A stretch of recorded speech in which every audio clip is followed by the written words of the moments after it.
Hi guys, welcome back to my channel. ये vlog मेरा last vlog है मेरे गुजरात डायरीज़ का। एंड आज का व्लॉग काफ़ी स्पेशल है क्योंकि आज हम हैं अहमदाबाद गुजरात में मकर संक्रांति सेलिब्रेट करने वाले। एंड जैसे कि आप लोगों को पता होगा कि Uttarayan that is Makar Sankranti Ahmedabad and Gujarat side के लोगों के लिए काफ़ी एक स्पेशल फेस्टिवल है। एंड मुझे ये मौका मिला कि मैं ये फेस्टिवल आज यहाँ सेलिब्रेट कर पाऊँ, तो मैं बहुत ज़्यादा लकी फील कर रही थी, बहुत ज़्यादा खुश थी मैं। तो हम सब जल्दी सुबह उठ गए थे, नहा धो करके रेडी हो गए थे और अपने पतंग लेकर के छत पे आ चुके थे। ठंडी काफ़ी थी बट इतनी ज़्यादा एक्साइटमेंट थी सबके अंदर कि लोगों को ठंडी की बिल्कुल परवाह नहीं थी। सिंस सुबह सुबह का माहौल था, बाकी लोग अब तक आए नहीं थे बट फिर भी काफ़ी लोग अभी पतंग उड़ाना चालू कर दिया था उनने। सब लोग बहुत ज़्यादा एक्साइटेड थे, हैप्पी थे, एक दूसरे के पतंग काटने के लिए स्ट्रैटेजीज़ बना रहे थे, लोग डांस कर रहे थे अपने छतों पे। ये सब माहौल मैंने आज तक कभी पहले देखा नहीं था। मुंबई में ये सब देखने नहीं मिलता है, तो मुझे ये सब देख करके वहाँ पे बस ये सब एक्सपीरियंस करके इतनी खुशी मिल रही थी कि मैं आप लोगों को क्या बताऊँ।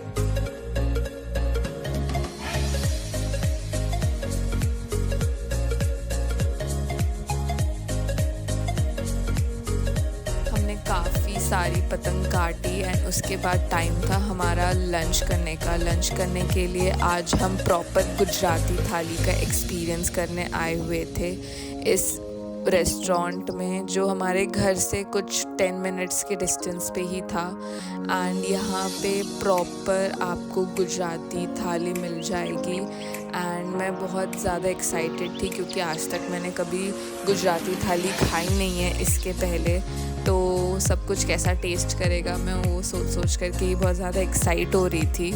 एंड जैसा कि आप लोग देख सकते हैं थाली कितनी सुंदर लग रही थी एंड जितनी सुंदर थी उतनी ही ज़्यादा टेस्टी थी। मैंने सच में एक्सपेक्ट नहीं किया था कि मुझे इतना ज़्यादा अच्छा लगेगा खाना।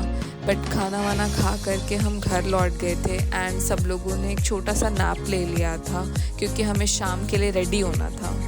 एंड नैप लेने के बाद शाम हो चुकी थी गाइस, और जैसा आप देख सकते हैं कंपैरेटिवली सुबह से ज़्यादा पतंग उड़ा रहे थे लोग। काफ़ी ज़्यादा लोग आ गए थे अब पतंग उड़ाने के लिए शाम में। एंड बहुत ज़्यादा टेंस माहौल था क्योंकि लोग पतंग उड़ा रहे हैं, काट रहे हैं, लोग चिल्ला रहे हैं एंड मज़े कर रहे हैं, डांस कर रहे हैं जैसे ही सबकी पतंग कट रही थी। इतना ज़्यादा लोगों में एक्साइटमेंट था, लोग इतने ज़्यादा खुश थे कि वो देख कर के मुझे भी इतनी खुशी हो रही थी। एंड माहौल इतना अच्छा हो रखा था, ठंडी भी थोड़ी अब कम हो चुकी थी एंड सब लोग बहुत ज़्यादा खुश थे आसपास।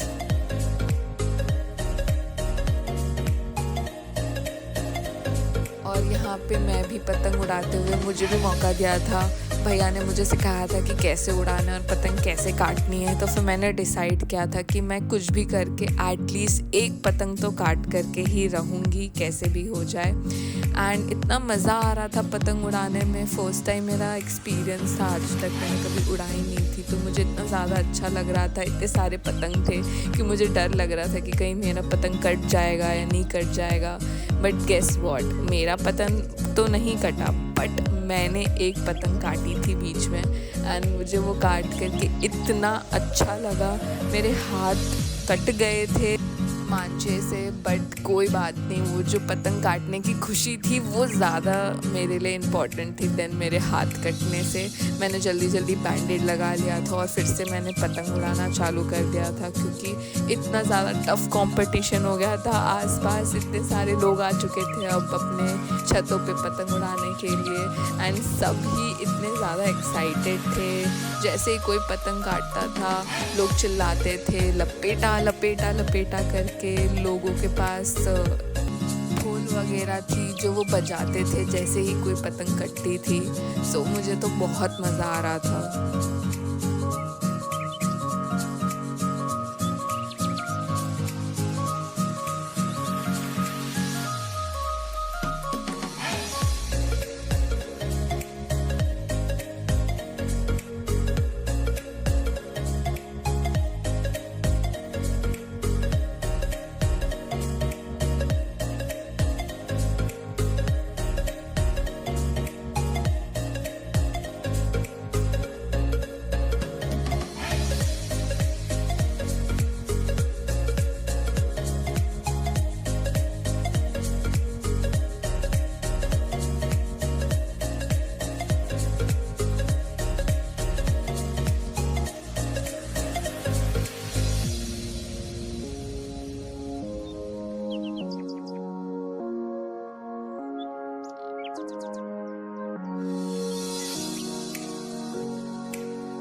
फाइनली सनसेट भी हो रहा था और सब कुछ काफ़ी सुंदर लग रहा था। सनसेट भी बहुत ज़्यादा प्यारा था एंड सनसेट में सारे पतंगों को आसमान में देख करके वो व्यू बहुत ज़्यादा सुंदर और बहुत ज़्यादा प्यारा था। मैं आपको बता भी नहीं सकती हूँ इन पर्सन कितना अच्छा लग रहा था वो वाइब।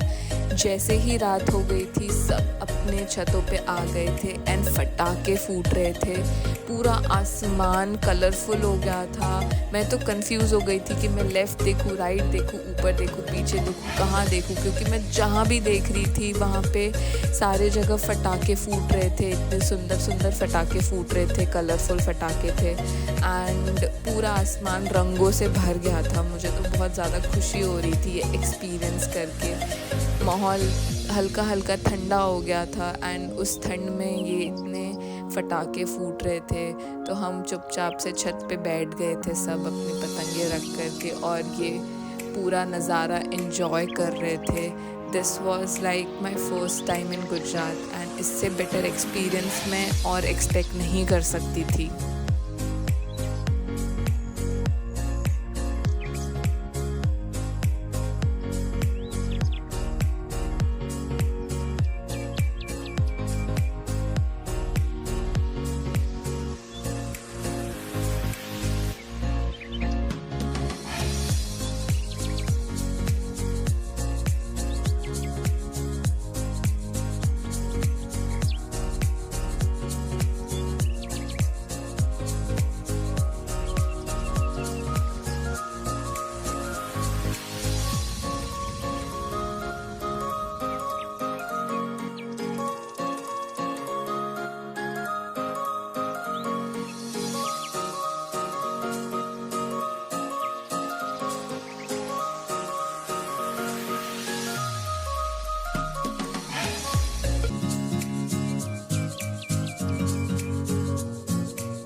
ये सब एंजॉय करने के बाद now it was time for us to pack up and हमने उसके बाद डिनर किया था। Dinner was very light because किसी को इतना हैवी खाने का मन नहीं था। नेक्स्ट डे हो चुका था एंड आज मेरी एक मीटिंग थी जिसके बाद हमें मुंबई के लिए वापस निकलना था। तो फॉर द लास्ट टाइम मुझे यहाँ का वो वड़ा पाव जो मैंने खाया था मुझे बहुत अच्छा लगा था। तो मैंने सोचा फॉर द लास्ट टाइम मैं एक बार वो वड़ा पाव खा लूँ एंड जहाँ हम वड़ा पाव खाने आए थे उधर ही गुजरात अहमदाबाद में एक मार्केट लगती है जहाँ पे इंडियन कपड़े मिलते हैं। लाइन से एक मार्केट लगती है तो हमने सोचा कि जितने भी दुकानें हैं हम उतनों में जा कर के देख लेते हैं एंड थोड़ी बहुत शॉपिंग कर लेते हैं। तो मैंने थोड़ी बहुत शॉपिंग कर ली एंड घर पे आकर के फिर हमने जल्दी जल्दी खाना खाया and this was my last meal in Ahmedabad today. उसके बाद हमारी मीटिंग थी जो मैंने शूट नहीं किया है क्योंकि मेरे पास टाइम बिल्कुल नहीं था वो शूट करने का। तो मैंने जल्दी जल्दी मीटिंग अटेंड की एंड देन वहाँ से हमने कैब की रेलवे स्टेशन जाने के लिए क्योंकि आज हमारी ट्रेन थी दोपहर की। मेरा तो बिल्कुल मन नहीं कर रहा था वापस जाने का बट क्या करें, वर्क ट्रिप था, छुट्टी मनाने तो आए नहीं थे। तो हम ट्रेन में बैठ चुके हैं अब and it's time for us to go back to our life back. सब कुछ पहले जैसा हो जाएगा। ये जो 4-5 दिन थे वो काफ़ी सुंदर थे मेरे लिए। मैंने काफ़ी कुछ नया सीखा, एक्सपीरियंस किया लाइफ में जो इसके पहले आज तक मैंने कभी नहीं किया था एंड इन सब चीज़ों के लिए मैं बहुत ज़्यादा ग्रेटफुल हूँ क्योंकि ये ट्रिप मेरे लिए बहुत स्पेशल था। मैंने बहुत कुछ इस ट्रिप में जाना, देखा, कल्चर के बारे में सीखा अहमदाबाद के, गुजरात के एंड देन फाइनली मैं मुंबई पहुंच चुकी थी।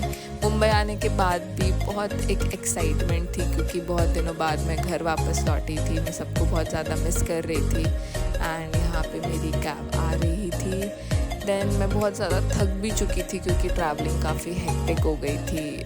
6-7 घंटे का सफ़र था गुजरात टू मुंबई एंड हम ट्रेन से आए थे वो भी सिटिंग में, तो मैं काफ़ी थक गई थी। फाइनली कैब वाले भैया जब आए तो फिर मैंने रिलैक्स किया कैब में। ऐसे मैं पसर के बैठ गई थी लिटरली कि जैसे यहीं सो जाऊँ। मेरा तो मन कर रहा था कि मैं कैब में ही सो जाऊँ। मुंबई आने के बाद भी एक अलग सी खुशी थी, एक अलग सा रिलीफ मिल रहा था क्योंकि आप जब भी घर वापस आते हो तो घर से और बेटर आपको कुछ भी नहीं लगता। और मुंबई रात में इतना प्रिटी हो जाता है, इतना सुंदर हो जाता है, ज़्यादा ट्रैफिक नहीं रहती है सड़कों पे। एंड आप देख सकते हैं कि कैसे घर टिमटिमा रहे थे रोशनी से। इतना प्यारा लगता है सब कुछ इस शहर में रात में कि उसका तो कोई जवाब ही नहीं है। तो ये गुजरात ट्रिप मेरे लिए काफ़ी ज़्यादा अच्छी थी। अगर आपको मेरा गुजरात व्लॉग पसंद आया हो तो प्लीज़ लाइक कीजिए इस वीडियो को, शेयर कीजिए एंड सब्सक्राइब कीजिए मेरे चैनल को।